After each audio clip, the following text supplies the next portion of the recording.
data thefts, privacy issues with social media, corona apps, the need for self-sovereign identity becomes very much urgent. With us today is one of the leading figures with an incredible track record within the self-sovereign identity space. Kaliya Young. Let me see. Yeah, you're here with us. Very warm welcome. I found you in virtual space. It's so great to meet you. Where are you calling from? Oakland, California. California. Well, good morning to you. How did you start with blockchain? Really curious. What is your journey so far? Oh, I didn't start with the blockchain. I started working on digital identity almost 20 years ago with a community, Planet Work. They published a paper called the Augmented Social Network White Paper, Building Identity and Trust into the Next Generation Internet.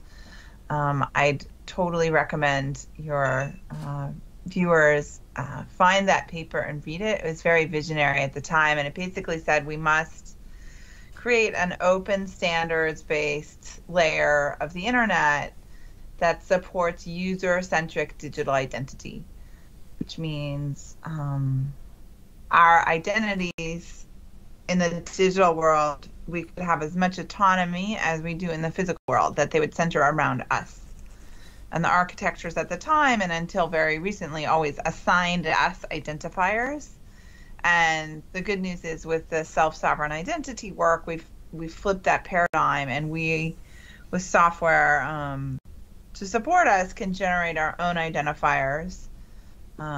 Sometimes, occasionally, if we want, we can put little pieces of them on some blockchain, but it's not an essential requirement. It's just in some ways, it's been a catalyst for us to figure out how to architect things properly. Now, the paper would be great if you can send it to me, so we're definitely going to share it with the wider audience. First, for the people at home who are not really familiar with self-sovereign identity, can you shortly explain, in basics, what is your self-sovereign identity? Sure. So it's well, you could go read about it and you'll hear lots of grand ideas. In the practical world, what the two main protocols that make it up are one called decentralized identifiers, and the other is verifiable credentials. And verifiable credentials is an open standard where it's a standardized data format that any entity or person can use, and it allows you to say whatever you want about a particular person, thing, organization, and give it to the person or the entity so that they can choose who to share it with. So it supports citizens being able to get identity cards from their government, verifiable credentials containing their education achievements from their educational institutions, all sorts of things. So that's verifiable credentials. And decentralized identifiers are really long numbers that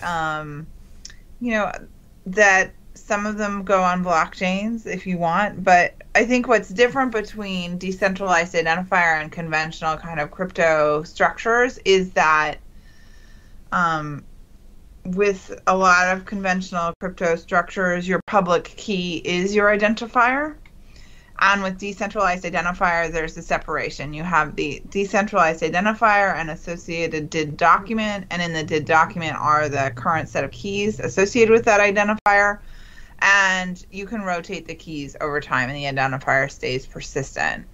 And that has certain qualities that are really helpful for building and anchoring identity systems. Why do we need SSI? I mean, the developments are really interesting, and the things that you are mentioning are really, really exciting as well. But why the broader audience here in the Netherlands or globally, why do we need SSI? Because if we don't have decentralized identity, we have centralized identity. And you have that today in the commercial sector with companies like Apple, Google, Amazon, Microsoft with LinkedIn and GitHub. Those entities control a lot of your digital self, and you are at their affect. You cannot, if they terminate your digital representation in their platform, you have no recourse. At the same time, governments, especially Western liberal democracies, want to do what they are currently do in the paper-based world, which is issue credentials to people. And they want those credentials to operate in the digital world in a way that's in alignment with Western liberal democratic values, which means that the state has no business knowing where you go and what you do with it. When you go to a bar and share your ID with the bouncer, it's none of their business, right? And they know that, and they actually want to architect good systems that have these properties. And up until SSI, they were at a loss as to how to do that.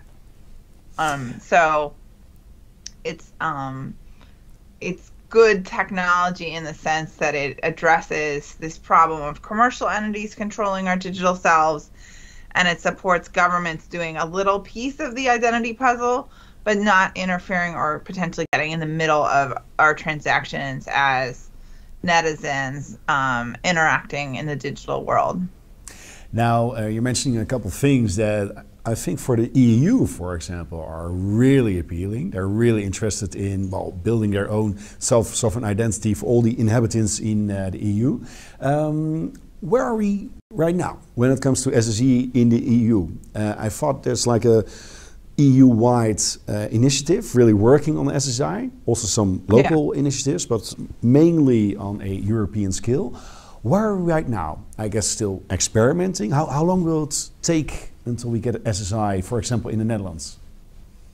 Well, you already have SSI in the Netherlands. I don't know enough about all the details of all the projects, but it's definitely one of the leading countries in terms of innovation and early application. So, and I don't even know who to point your audience to exactly. But it's interesting to mention the Netherlands being well, one of the thought leaders, one of the leading countries in the EU working on SSI. But just really a functioning app. Do you mean like the Corona app, or what kind of example should I think of? So my understanding is that the Corona application that's in use domestically actually uses SSI to reduce the amount of information shared with when people present it. So that's one example. But I don't actually think Corona is a good early use case. In somewhat, like in many ways, it's a great use case. In another way, it's become politicized in a way that doesn't help. So in terms of what's going on in the EU, though, you have several large research projects that are becoming, it's like research sounds like it's happening in the lab, it'll never get out. So that's not the case with these. You've got the ESIF, European Self-Sovereign Identity Framework, which is actually funding startup companies to implement various use cases using SSI. And in fact, I've served on selection committees for choosing those companies. And you've got EBSI, the European blockchain. I don't even know what the S and the I stand for. Anyways, EBSI is doing really great work. And you also had over the summer this year, European announcements about the vision for eIDAS going forward, wanting to support tool sets and wallets for all the European governments, and therefore all their citizens to be able to use and access this. I think, one of the things I do know is that right now there's, for decades, Europe's been sort of thinking about how do we do digital services for government and digital identity for citizens, and there's been work around eIDAS for decades. But there's over 200 different schemes for eIDAS in different governments around the EU. None of it really works together without complicated middleware. And SSI provides a way to kind of break through all that and go, use this data format, follow these open standards, and now anybody who issues a credential can present it to any verifier. It can be presented to any verifier by the individual, and you can basically make the vision work as originally sort of articulated, which is that citizens could be the pivot point of sharing information between, whoever they want to have that information flow. So, but speaking of making this vision work, so apparently there are already some implementations in the Netherlands. There is a vision about like a broader use with apps by like the mass of consumers in the EU, in the Netherlands. But when would you foresee that this actually the SSI is being used by the broader audience? So for example, in the Netherlands, that there is like this nationwide app or nationwide implementation. Will it be like 3 years? 5, 10 years?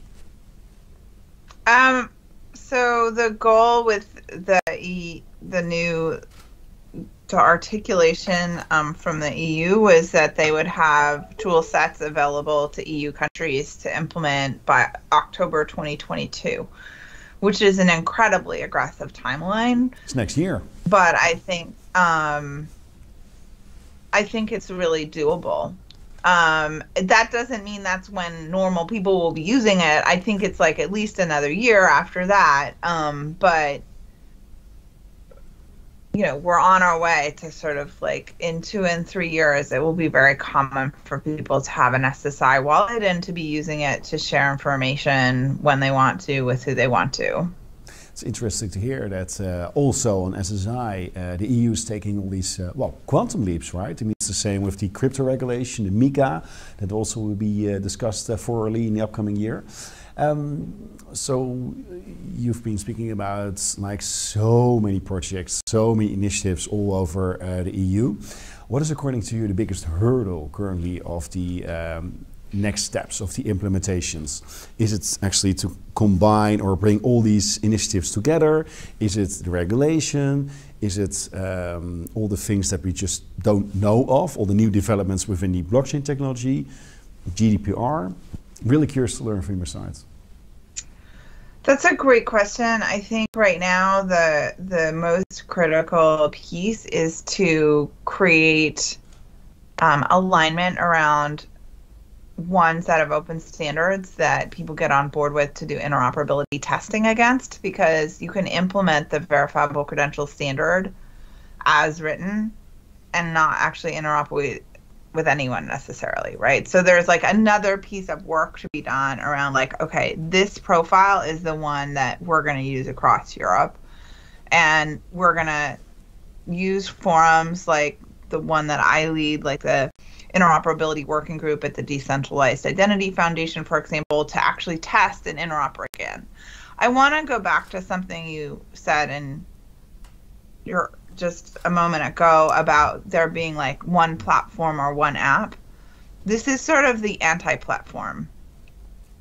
The beauty of open standards is that you don't need a platform for things to work. You need to follow the open standards so that there can be many choices in terms of wallets, in terms of issuer software, in terms of verifier software, but that because everybody chooses to speak the common language, the software and tools can work for people across different vendors, different languages, different contexts. And that's really critical, is that we don't want another quote unquote platform that people have to adopt. We want a new set of, and this is what SSI provides, a new sense of protocols and communications capacities that anybody who follows those instructions has. And this is similar to what we have with like email. there's a protocol. Anybody can put up an email server and speak that protocol and communicate email, right? We have the standards for HTML where anybody who follows this can put up a website, and any browser that knows how to read HTML will present it, right? And so we are working on that for digital identity, where it's really a new kind of ball game in terms of a protocol layer that all sorts of new amazing things can emerge on. Wow. So you've been called the identity woman. Curious to learn also from your side. What are the exciting projects that you are working on when it comes to SSI?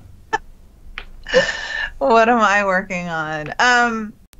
Well, I've spent since the COVID began, I've been part of something called the COVID Credentials Initiative, really looking at how to leverage SSI technology to address the pandemic. Early on, it was considering how we could support people sharing testing results to access places. Then it's turned to, how do we share vaccine information? It's been really interesting to watch the market choose the simplest, easiest thing that probably is the least privacy preserving, which is static QR codes with a lot of information that's usually signed by governments. And it's actually kind of terrifying. They haven't really adopted the best privacy preserving options we have available with self-sovereign identity.